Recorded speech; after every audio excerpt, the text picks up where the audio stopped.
What I am trying to tell you कि आपको जैसा क्वेश्चन पूछा जा रहा है उस लेवल से आपको आंसर देना है। समझ रहे बात को? वो यस सर। आपको वो आपको पैटर्न अपना लेना है। उसमें क्या हो कि आपका जो है ना इंटरव्यू एकदम पक्का श्योर शॉट रहेगा कि हाँ जो मैंने बताया वो है। ठीक है, वो आप सोच के चलिएगा।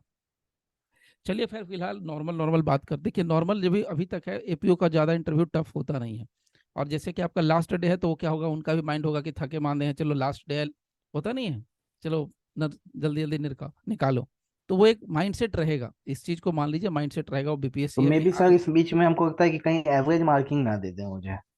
एवरेज मार्किंग करने का चांस नहीं बन सकता है, बन भी सकता है नहीं भी बन सकता है, लेकिन क्या होता है ना कि आदमी एक थोड़ा सा उस प्रोसेस से करते करते थक गया उब गया, चलो थक लास्ट है, गए। चलो एक निकाल दो, चलो एक दो तीन क्वेश्चन पूछ लिए, चलो हाँ मतलब एक खाना पूर्ति कर ली। There is a ji sir. Possibility last day वालों के लिए ये है, और वो भी सेकंड हाफ वालों के लिए तो ज़्यादा है। फर्स्ट हाफ वालों के लिए तो चलिए कुछ क्वेश्चन रहेगा आप लोगों के लिए। ठीक है, तो जैसे एक नॉर्मल क्वेश्चन पूछ देता है, जैसे आपसे नॉर्मल क्वेश्चन जैसे हम लोग अभी अगर डिस्कस करें तो माइनॉरिटी के लिए कॉन्स्टिट्यूशन में क्वेश्चन आ रहा है कि माइनॉरिटी के लिए फंडामेंटल राइट्स, माइनॉरिटी के लिए जी सर। फंडामेंटल राइट्स के आर्टिकल के अंदर डिस्कस किया गया है। जो आपको आता हो तो बताइए, नहीं आता कोई बात नहीं, वो आप डिस्कस करके समझिए। आर्टिकल मुझे लगता है सर 29 है आर्टिकल 29। ओके। शायद। अच्छा ठीक है, ये बताइए जो 5 टाइप्स ऑफ रेट होते हैं, right, there are 5 types of writ, where it is discussed, इधर इन आर्टिकल 32 और 226। रेट जो है सर दोनों में डिस्कस्ड है। डिस्कस क्या मतलब दोनों तरह से हम जा सकते हैं, 226 में हाई कोर्ट में भी एंड 32 में सुप्रीम कोर्ट में भी जा सकते हैं। ओके, जैसे बट मेरा सवाल ये डिफरेंस है। यही है। हाँ बोलिए बोलिए, आप बोलिए। डिफरेंस बस यही है सर कि एक में फंडामेंटल राइट का है हम्म 32 में, हम्म, बट 226 में है कि fundamental right plus legal right का भी वोलेशन में जा सकते हैं। ओके, तो which one is wider, article 226 is wider और article 32 two is wider? Twenty six 226 डिवाइडर। So 5 types of writs are there, right. मेरा क्वेश्चन बड़ा सिंपल है कि 5 तरह के रिट्स होते हैं, तो पांचों रिट्स का जिक्र कहाँ किया गया, आर्टिकल 32 में है या 226 में है, ये मेरा क्वेश्चन है। इतना क्लियर करके वो नहीं पूछेगा, लेकिन मैं आपसे पूछ रहा हूँ ताकि आप समझ सको मेरा क्वेश्चन। 5 टाइप का रिट्स है तो इसका जिक्र कहाँ किया गया, आर्टिकल 32 में है या 226 में है? तो वो थर्टी बताइए। टू ही में देखेंगे, एसएलपी के थ्रू भी जा सकते हैं सर। श्योर, पक्का? Yes sir. मतलब आप कॉन्फिडेंट हैं अंदर से वो बताइए। नो सर, कॉन्फिडेंट तो नहीं हूँ but not hmm, sure about नहीं दैट। सही है, मतलब तुक्का ही मारे हैं तो सही तुक्का है, आर्टिकल 32 में ही मेंशन किया गया, ठीक है, 226 में मेंशन नहीं है। ओके, देखिए छोटा छोटा टॉपिक और कहाँ कहाँ से कवर होगा वो बताते हैं। इमरजेंसी प्रोविजन से कवर होगा, ठीक है। सो स्टेट इमरजेंसी का प्रोविजन कहाँ पर दिया गया है, आर्टिकल 356। और मैक्सिमम टाइम पीरियड कितना लगाया जा सकता है? मैक्सिमम 3 साल। ठीक है, ओके। अच्छा, इसके अलावा एक और टॉपिक आता है, what is the definition of state? State किसको स्टेट कहते हैं? State article 12 deals with the state provision of state, hmm which basically deals with the parliament, state legislature, hmm, and local authority as well as other authority. ठीक है, बहुत बढ़िया। ये बताइए what is the difference between constitutional right and fundamental rights? Fundamental rights are basically right which is enforced against the state, hmm but constitutional right which is provided in the constitution. Hmm For an example, Article 300 hmm is and a fundamental constitutional right, right to property.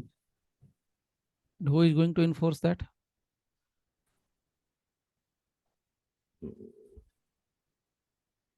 Sorry, sir. अच्छा चलिए कोई दिक्कत नहीं, Court, normal maybe question. court. Court ही करेगा बिल्कुल, तो difference क्या है, what is Maybe. The difference constitutional right और fundamental right? Fundamental right are fixed. Fundamental right are basically fixed, which is deals with Article 12 to 35 itself. ठीक है ठीक है। But constitutional right are given so many articles. जो भी है। आप shortcut में ऐसा बोल सकते हैं, बहुत इजी है तो, लेकिन बहुत लोगों को टफ जाता है, तो इसलिए इसका आंसर दे रहे हैं, बाकी का आंसर मैंने नहीं दिया, इसका दे रहे हैं क्योंकि बाकी इजी है, ये हम्म, थोड़ा सा ट्रिकी क्वेश्चन हम्म, है। इसका आंसर बहुत सिंपल है कि fundamental rights are specifically defined in part third of the constitution of India, but as far as ठीक है। Constitutional rights are concern, except part third whatever the articles or rights are given, all those articles are deals with the constitutional rights.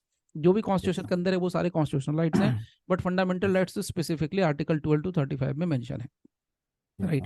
दूसरा चीज आप ये बोल सकते हैं, अगर आपको ज्यादा टाइम है या ज्यादा बताना है तो आप बता सकते हैं कि article 32 and 226 deals with this. Article 32 basically deals with the fundamental rights, where कि कोई पर्सन अप्रोच कर सकता है directly to the supreme court for the enforcement of the fundamental rights. ये आप आराम से बता सकते हैं, ये आप कर सकते हैं, राइट। तो ये होता है थोड़ा सा। अब इसी में एक काउंटर क्वेश्चन आ जाता है कि आपको फंडामेंटल राइट आ गया, आपको कॉन्स्टिट्यूशनल राइट आ गया, तो स्टैट्यूटरी राइट्स क्या होता है? What do you mean by statutory rights? Right, which are provided by the statute. And what is the statute?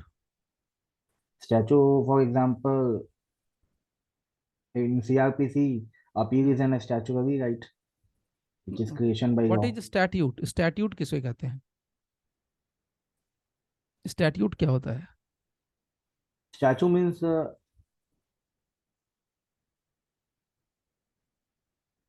the law which is provided, the code statute, of conduct. Statute का मतलब, हाँ ये सब थोड़ा tricky है, बता दे रहा हूँ। स्टैट्यूट का मतलब होता है an act enacted by the parliament, simple. कोई भी ऐसा कानून जिसको पार्लियामेंट ने बनाया है या पार्लियामेंट जिसको मान्यता दे देता है, वो आपका स्टैट्यूट है, याद रखिएगा। An act enacted by parliament, ये अक्सर पूछते हैं क्योंकि ये सब थोड़े ट्रिकी ट्रिकी चीजें रहती हैं। ओके, चलिए मूव करते हैं थोड़ा आगे। Yes, sir. What is the essential ingredients for section 34 of the Indian Penal Code? Essential ingredients for section 34.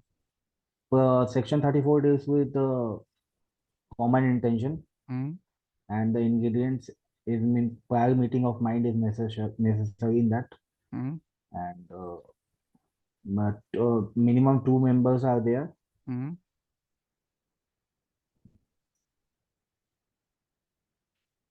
It join the principle of it create the principle of joint liability. Okay, so whether principle of vicarious liability will be applicable on section 34? Principle of Yes, sir. vicarious liability will be applicable in section 34? Yes, sir. Yes, sir. And what about the difference between 34 and 149? Whether on 149 principle of vicarious liability applicable होता है 149 पर? No, sir. Every member should be present of an lawful assembly. Participation is must in section 149. Participation. So he Yes, must sir. actively participate in the crime. Yes, sir. Actively participation, active participation is there or passive participation is there? Active participation is there, sir. So अगर murder कर रहा है तो उसको भी चाकू हाथ में होना चाहिए, या खड़ा होकर मुख दर्शक है तो 149 लग जाएगा। मेरा भाई मर्डर कर रहा है, मैं खड़ा हूँ, तो मेरे भाई पे लगे, हम दोनों के ऊपर लगा सकते हैं? मतलब अनलॉफुल असेंबली है, प्रिज्यूम कर लीजिए, बट मैंने कुछ नहीं किया, मैं बस खड़ा हूँ कि कैसे मेरा भाई मर्डर कर रहा है चाकू से। एक्टिव पैसिव पार्टिसिपेशन भी होना चाहिए sir. And what about section 34? एकदम ये बर्निंग क्वेश्चन है, हॉट क्वेश्चन है, याद रखिएगा। ये एकदम मतलब कॉमन से कॉमन है, मतलब आप इसको एकदम जनरल वे में समझ के बता दीजिए। इजी है तो आपको ये पता है, नॉर्मल, इसमें कुछ करना नहीं है, बट इसको एकदम दिमाग में रखिएगा कि 34 से आपको क्वेश्चन रहेगा ही रहेगा। Yes sir. ओके ओके, ये बताइए what is the duration for life imprisonment as per IPC? Life imprisonment का ड्यूरेशन आईपीसी के अकॉर्डिंग कितना होता है? Till whole life. कहीं लिखा है आईपीसी में? Sir section 53 deals with 53 punishment. पक्का sure? Punishment punishment deals, okay, section 53 में सिर्फ 5 तरह के पनिशमेंट का जिक्र है, बट लाइफ इम्प्रिजनमेंट की अवधि कितनी होगी? मैं एकदम स्पेसिफिक क्वेश्चन पूछ रहा हूँ कि आईपीसी के अकॉर्डिंग बताइए कि कितना होगा, वो बताइए आराम से। So, if I'm not wrong, someone, I think 20 years भी life imprisonment माना 20 गया ईयर्स है, बिल्कुल 20 ईयर्स ही है।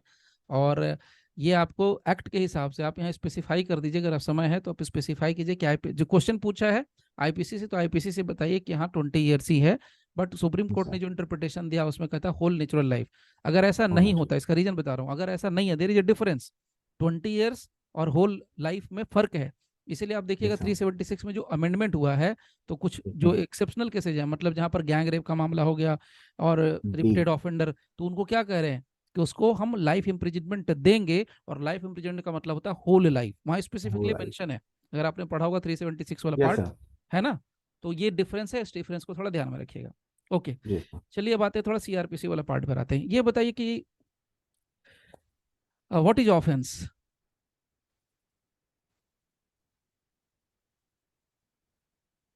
Offense, act which is prohibited by law. ये सीआरपीसी में है।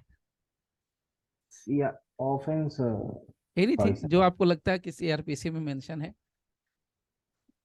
तो चलिए मैंने कोई दिक्कत आईपीसी नहीं। का ऑफेंस सोच देखिए लिया। इसलिए आपको ये बता दे रहे हैं, चाहिए तो नोट कर लीजिएगा, आईपीसी में और सीआरपीसी में दोनों में ऑफेंस शब्द डिफाइंड है, राइट। 2N यस में सर। है सीआरपीसी में, और सेक्शन 40 में है मैं। आईपीसी में, ठीक है। यस लेकिन सर। सीआरपीसी का जो डेफिनेशन है वो वाइडर है आईपीसी के मुकाबले, और आईपीसी का जो डेफिनेशन है वो नैरोअर है, ठीक है। ये फर्क समझ लीजिए, यस एकदम सर। क्लियर है। तो अगर आपसे पूछ रहा है तो आप कोशिश कीजिए कि जो आपका सीआरपीसी में है वो अब बताने के लिए, क्योंकि जी आईपीसी सर। में जो डेफिनेशन आप खुद देख लीजिएगा इसके बाद, सेशन के बाद, तो उसमें एकदम बहुत नैरो तरीके से बताया। उसने बताया कि जितने आईपीसी के अंदर चैप्टर्स हैं, सेक्शन है, ऑफेंसेज हैं, उसी को हम डील करते हैं, स्पेशल लॉ को डील करते हैं, उसमें डिस्कस कर रहा है, ठीक है। ओके, हाँ, what are the types? Types कितने तरह के ऑफेंसेज हो सकते हैं? Bailable offence, hmm, non bailable offence, cognizable offence, non cognizable offence. मतलब 4 तरह के होते हैं। Yes sir. ठीक है, बिल्कुल ठीक है। तो प्रोसीजरल पार्ट से बिल्कुल 4 तरह के होते हैं, बिल्कुल सही आंसर है, परफेक्ट है, कोई दिक्कत नहीं, बहुत बढ़िया है। ओके, अब ये बताइए कि what is the difference between summons case and warrant case? Summon case which is less than 2 years, and warrant case which is more than 2 years, and punishment with life imprisonment, death. Less than 2 years है summons case में, या up to 2 years है, या लिखा हुआ है not exceeding Up 2 years? not exceeding 2 years, up to not 2 years. Exceeding, Yes यही sir. बोलिएगा, नॉट एक्सीडिंग, क्योंकि लेस देन Yes sir. बोलने का मतलब 2 साल से ना कम कुछ भी हो सकता है। वहां लिखा है Yes sir. Not exceeding 2 years, और उसमें क्या Up हो to two जाएगा, डेथ years पेनल्टी है, लाइफ इम्प्रिजनमेंट है, और exceeding 2 years, more than two 2 years. Years है, Yes ठीक है। sir. Okay, so summons trial और वारंट ट्रायल में डिफरेंस क्या है? What is the difference between these two? In warrant trials, basically charge is being framed, and in summon trial there is no need of charge okay, framed, and warrant trial deals with police report as well as complaint also, but there is no formality as in summon trial as well. 239, I think 238 to 239 deals with warrant trial, and 250, नहीं याद है तो छोड़ दीजिए, उसमें नहीं जाइएगा, हाँ ठीक है। 250, अगर हाँ नहीं सेक्शन नहीं जाएगा। याद हो तो मत छेड़िएगा खुद से। इफ ऐसा। You are not confident with the sections, नहीं याद है तो बिल्कुल मत छेड़िएगा, जनरल डिफरेंस बता के निकल जाइएगा, सामने पर गलत ऐसा। रेपुटेशन नहीं जाएगा, ठीक है, समझ रहे यस बात? Yes sir. Yes sir. Okay, how many trials are there in CrPC? कितने तरह के सीआरपीसी में ट्रायल्स का डिस्कशन है? Basically 4 type of trial is कौन देयर। कौन से हैं बताइए? Session trial, warrant trial, hmm, summary trial, summon trial, and summary trial.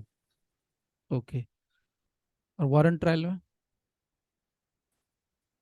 Warrant trial, warrant trial upon police report hmm, and on complaint from चलिए, 243 onwards. Okay, चलिए, बहुत बढ़िया है। Hmm, what is section 167? If you remember, आपको अगर याद है अच्छे से तो 167 थोड़ा शॉर्ट बताइए। 167 basically deals with the extension of police custody. Hmm, If the investigation is not been completed within 24 hours, hmm, and police want police custody, then it is a complementary section of 57 also, because hmm, there is provision given in 57 that within 24 hours you have to present with the localized magistrate, jurisdiction of magistrate. But if the police want police custody for remand and hmm. investigation not been completed within 24 hours, then police has to present with the accused to concerned magistrate for that So is, custody. so is it mandatory for the police to present before the court Yes, sir, within exactly. 24 hours? And the section Yes. 167 is mandatory or discretionary or directory for the courts? No, sir. On section 167 is court mandatory. के लिए, जज के लिए, whether it is directory, mandatory और discretionary, there are three terms, directory, Mandatory mandatory और provision is there, discretionary. sir. Court, for court. 167 Yes, sir. Mandatory है court के लिए, जज, पुलिस के लिए नहीं बोल रहा हूँ, कोर्ट्स के लिए। कोर्ट को फॉलो करना कंपलसरी है या पुलिस को फॉलो करने के लिए वो दिया है सेक्शन, किसके लिए मैंडेटरी है? आई थिंक पुलिस के लिए मैंडेटरी होगा, कोर्ट के लिए मुझे नहीं लगता है कि होना चाहिए। पक्का sure? Yes default sir. Bail क्या होता है then? What is default bail? Default bail is the loophole of investigating agency that investigation has not been completed within हाँ, 90 days or 60 days as per and given where in is the the provision provision. Mention? 167 clause 2, if I'm not Okay, wrong. so 167 clause 2, it's mandatory if there is no investigation has been completed by the police within the Yes, prescribed sir. time. Then it is a default bill. Default bail. It is mandatory So provision. it's Yes, sir. compulsory for the, it's mandatory for the courts to give grant bail. Yes, sir. Yes, sir. It is the mandatory 100% provision. Sure? Yes, sir. Yes, sir. पक्का? Yes, sir. Party जाना ही नहीं चाहता bell कराने तो आप जबरदस्ती bell कर देंगे? नहीं तो sir, there is a provision. The accused has furnished the surety about this right to उसमें bail. यही चीज आपको देखना है कि 167 में ये बात मेंशन है कि अगर वो रेडी है फर्निश करने के लिए तभी। Bail इसका surety मतलब हो देने गया के लिए। कि डायरेक्टरी हो गया। अच्छा। समझ रहे हैं, ये फर्क है। मैंडेटरी का मतलब कि आपको झक मार के करना ही करना, you have to do it. समझ रहे हैं मेरी बात को, आपको बट फॉलो सर, करना इफ पड़ेगा। इफ अक्यूज्ड श्योरिटी दे देता है देन कोर्ट के ऊपर बाउंड हो जाएंगे ना सर, हाँ कोर्ट के बिल्कुल, ऊपर बाउंड अगर हो तो आपने जाएगा। उसमें आपने एक चीज लगा दी ना, इफ लगा दी ना। अगर आपने हम्म। कहा कि अगर वो श्योरिटी देने के लिए तैयार है, इन दैट सिचुएशन आप करिए, बिल्कुल ठीक है। तो सामने वाली पार्टी अगर मूव ही नहीं करेगी एप्लीकेशन, तो आप थोड़ी जबरदस्ती आप उसको बेल ग्रांट कर देंगे, यस सर। यस और no? Yes sir. Yes sir. है ना? तो मैं आपको एक चीज दिखाता हूँ, 167।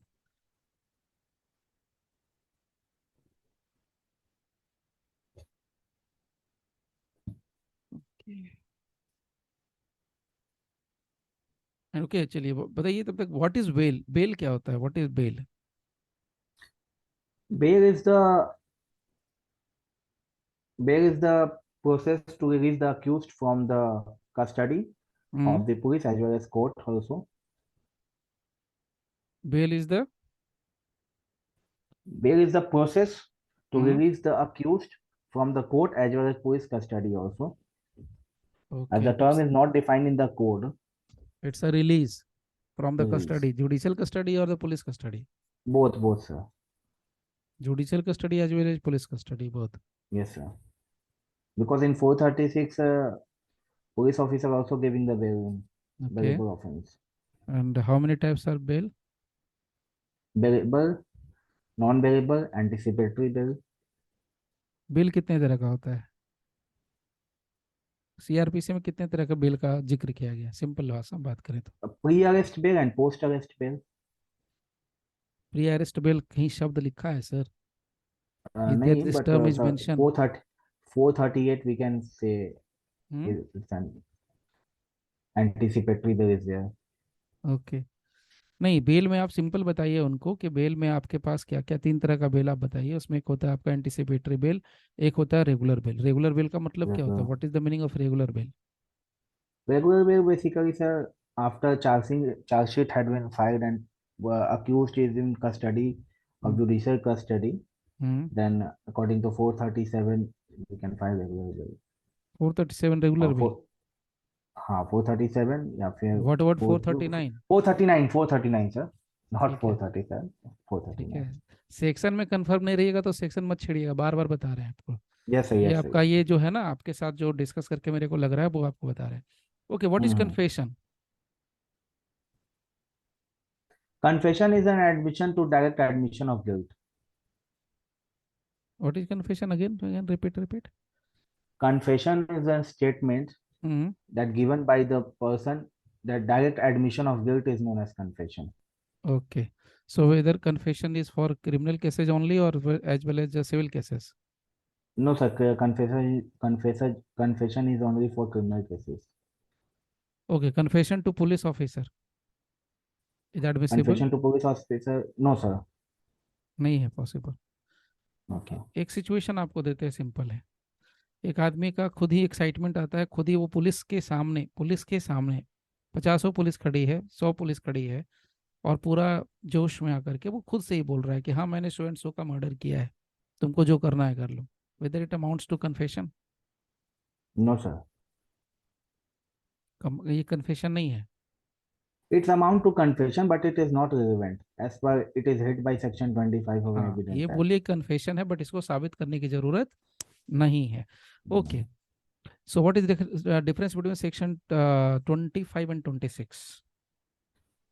In 25, if the confession is being done before the police officer, and in 26, it is done before the police custody, but there is an immediate presence of magistrate is there, then okay, the confession will be relevant. Okay, when confession becomes relevant? Confession become relevant when it is done no inducement threat promise. Hmm, In section 28, it is saying that if the confession is made hmm. not of a threat any inducement section promise. any section you remember where it is clearly mentioned that okay, this in these sections confession is relevant? Section 29 saying that Only 29? 29 and 27 also by the discovering of fact.